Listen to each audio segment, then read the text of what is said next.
Chestnut Hill, Mass. Dante Scarnecchia was running the show. There were cones on the ground. There was a path that had been laid out. The drill had been explained. Easy enough, right? Well, we're not building rockets here, Scarnecchia said after one botched rep. It wasn't vintage Scarnecchia ire.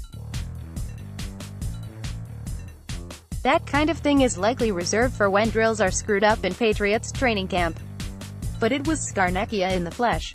He was one of the more than 24 NFL coaches and scouts in attendance at Boston College's Pro Day Wednesday.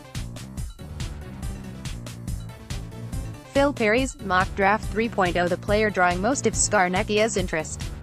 Offensive lineman Chris Lindstrom. Before the workout began, Scarnecchia spoke with Lindstrom for a few minutes. Then when other players were running their 40-yard dashes, Scarnecchia broke away from the crush of stopwatch wielders to study Lindstrom as he worked on snapping the football on his own patch of turf off to the side.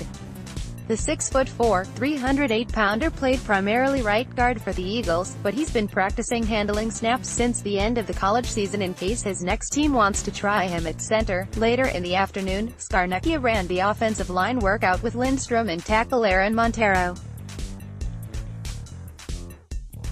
He fiddled with their posture and he critiqued their ability to pull down an imaginary line of scrimmage.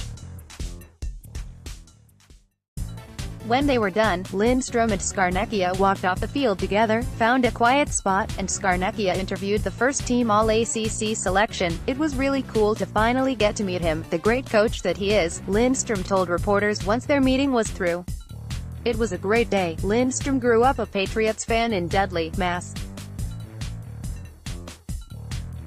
He understood what it meant to be working out in front of the man who has become unanimously regarded as the top offensive line coach in football. Scarnecchia was largely credited for New England's ability to transform into a ground-and-pound offense behind a well-oiled offensive line late last season. And when Trent Brown recently signed the biggest contract for an offensive lineman in the history of the NFL, ESPN's Adam Schefter said Scarnecchia deserved a commission. Yet Lindstrom said that there were no added nerves having Scarnecchia watch him closely all afternoon. I was expecting just to have an intense workout, Lindstrom explained. That's what we got. It was really good. I was thankful I was able to have a good workout. Lindstrom is no stranger to those. He destroyed the combine in Indianapolis earlier this month, running a 4.91-second 40-yard dash, second among all linemen, a 7.61-second three-cone, sixth, a 4.54-second short shuttle, seventh, and jumping 9 feet 9 in the broad jump, second. Tommy Curran, Kraft case destined to hijack NFL owners' meetings. The entire pre-draft process has seemingly represented a steady upward climb for Lindstrom's draft stock. He was recognized by the Draft Network as one of the best players at the Senior Bowl, and NFL.com's Lance Zierlein has compared him to 2018 Pro Bowler Joel Bitonio. In a draft class with relatively few surefire interior offensive line prospects, it can't be ruled out that Lindstrom will hear his name called on the first day. But why the interest from Scarnecchia and the Patriots? The team had college scouting coordinator Brian Smith and coaching assistant DeMarcus Covington in attendance as well. Though Covington spent his time focused on BC's front seven players, the Patriots have their fair share of needs to address this offseason, and interior offensive line seems pretty low on the list. If it's on the list at all.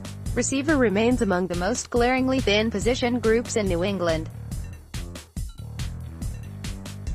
Depth behind Rob Gronkowski, or a Gronkowski replacement, is a no-brainer. They just released their primary sub-rusher from 2018, and their swing tackle signed with the Bills. An infusion of youth at safety shouldn't be out of the question. Quarterback is always in play, but the value in bringing aboard a capable young interior offensive lineman shouldn't be overlooked. The Patriots are set there for 2019, sure. Shaq Mason, David Andrews and Joe Thuney are all healthy and under contract. Ted Karras has served as the do-it-all backup there for 3 years, but if the Patriots are thinking ahead, it might not be a bad idea to draft Lindstrom. Thuney is going into the final year of his contract, and through 3 years as a pro, he's turned himself into arguably one of the top players at his position. In 2018, Thuney didn't miss a single snap and he graded out as the fourth best left guard in football, according to Pro Football Focus. Consider the landscape.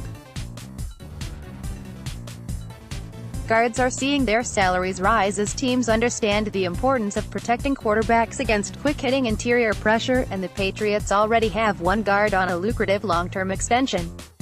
As much as they would like to protect their soon-to-be 42-year-old quarterback, as important as it was to have a cohesive offensive line to change the team's approach and win a Super Bowl, will the Patriots be willing to meet Thuney's asking price? He hits the market in 2020. It'd make sense for them to prepare against the potential of a departure. That's not building rockets. That's pretty straightforward roster management. It's why, even with loads of other positions to fill to improve the team for 2019, we shouldn't be shocked if the Patriots hand in a card with a guard's name on it in about a month. Maybe Lindstrom's. Click here to download the new My Teams app by NBC Sports. Receive comprehensive coverage of your teams and stream the Celtics easily on your device.